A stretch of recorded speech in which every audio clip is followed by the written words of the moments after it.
Bonjour, bienvenue sur cette vidéo d'exercice sur la proportionnalité. Dans le cours précédent, nous avions appris comment calculer une quatrième proportionnelle en utilisant le produit en croix, et maintenant nous allons appliquer nos connaissances sur ces deux problèmes sur la proportionnalité. Alors commençons tout de suite par le premier exercice, on va lire l'énoncé. Un bouquet de 5 jonquilles coûte 4,50 €. On veut calculer le prix d'un bouquet de 7 jonquilles. On utilise le tableau de proportionnalité suivant. Donc le tableau est déjà fourni avec toutes les cases qui sont remplies. Donc la première ligne, nous avons nombre de jonquilles, deuxième ligne prix en euros, avec donc 5 jonquilles qui coûtent 4,50 €. Et pour 7 jonquilles, on cherche le prix, donc on a un X à la place du nombre dans la case. Pour pouvoir utiliser notre produit en croix, il faut repérer les deux cases en diagonale qui ont les valeurs que l'on connaît. Donc la diagonale où on a les valeurs qu'on connaît, ça va être celle-ci. On connaît 7 et on connaît 4,50 €, donc ça va. Cette diagonale, on va pouvoir la calculer. L'autre ne fonctionne pas puisqu'on a un X dans l'une des cases.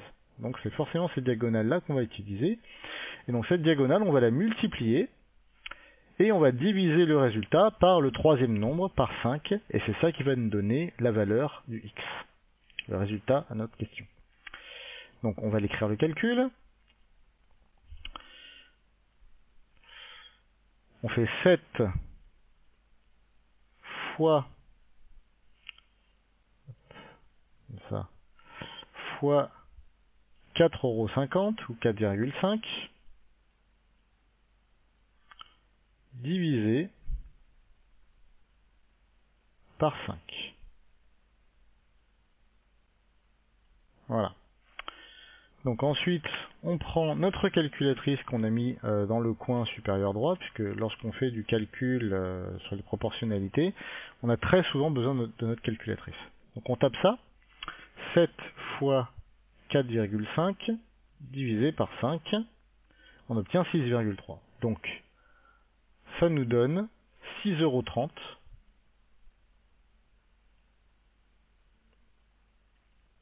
Donc là, ce sont des euros. Voilà. 6,30 € pour la première question, pour le premier exercice. Donc, le premier exercice est terminé, et on va passer au deuxième. Une voiture consomme en moyenne 4,9 litres de gasoil pour 100 km parcourus. Quelle quantité de gasoil faut-il prévoir pour parcourir 196 km? Donc là, on va faire notre tableau. Vous pouvez décider vous-même de ce que vous mettez dans chaque ligne. Bon, là, on nous parle de consommation et de distance à parcourir, donc c'est ce qu'on va mettre dans les noms des lignes. Mais on n'est pas obligé de mettre la consommation en premier. On peut très bien mettre la distance parcourue d'abord. Ça reviendra au même. Une fois qu'on a mis les noms aux lignes, on va pouvoir remplir notre tableau de façon cohérente. Donc on va mettre déjà 4,9 litres de consommation donc dans la première ligne ici.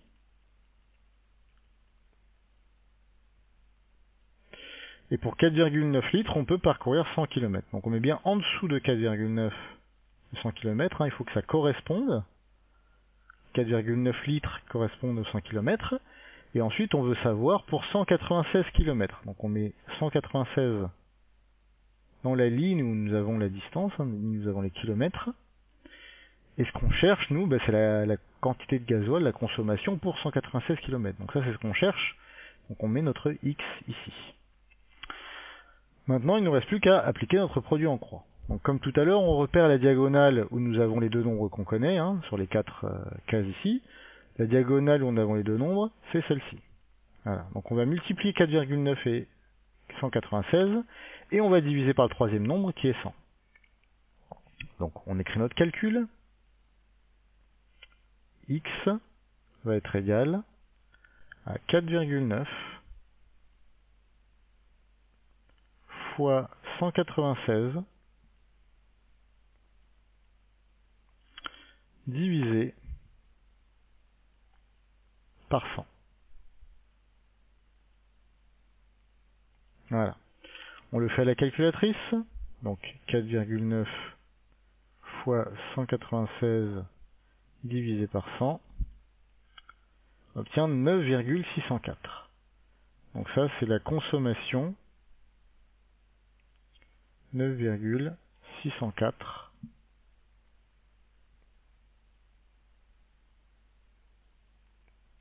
Voilà, donc c'est en litres. Voilà. Donc voilà, l'exercice est terminé.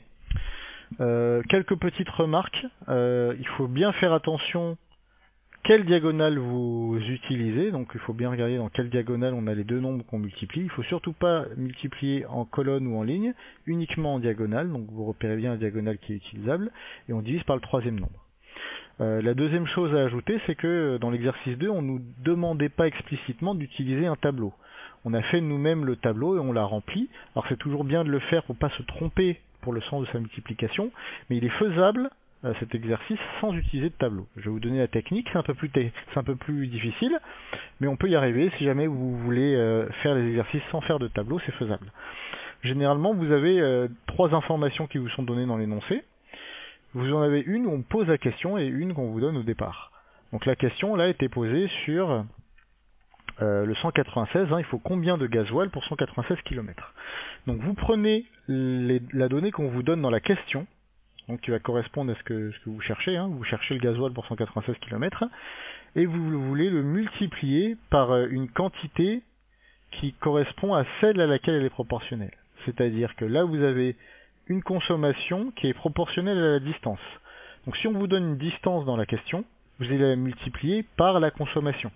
Donc on va faire 196 multiplié par 4,9, parce que là nous avons des litres, là nous avons des kilomètres, ce sont deux choses différentes, donc ce sont ces deux-là que l'on multiplie. Et ensuite on va diviser par des kilomètres. Notre question est posée sur des kilomètres, donc on va diviser par des kilomètres. Donc on prend le nombre qui est donné dans la question, donc c'est en kilomètres, on le multiplie par une quantité qui est autre, donc les litres, et après on redivise par des kilomètres encore, et on va obtenir en réponse des litres.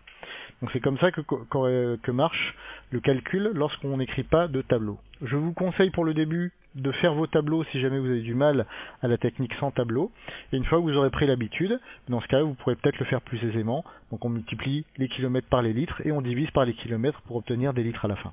Voilà. Donc le sens de la division ne devrait pas vous poser de problème.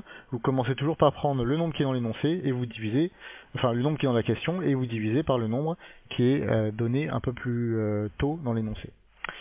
Voilà, c'est fini pour cette vidéo. J'espère que tout est compris.